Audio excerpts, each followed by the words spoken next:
এই পানির স্রোতধারা, এটা হচ্ছে মূল স্রোতধারা। এই পানির স্রোতধারা থেকেই সহস্র ধারার ঝর্ণা প্রবাহিত হয়।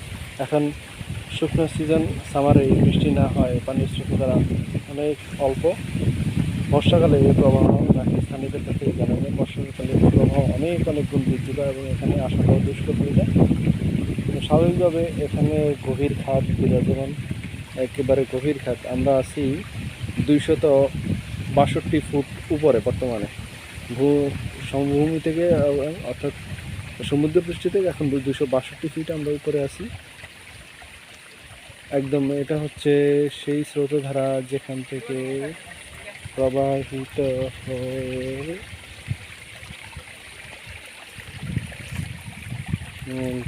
এখান দিয়ে নেমে গেছে।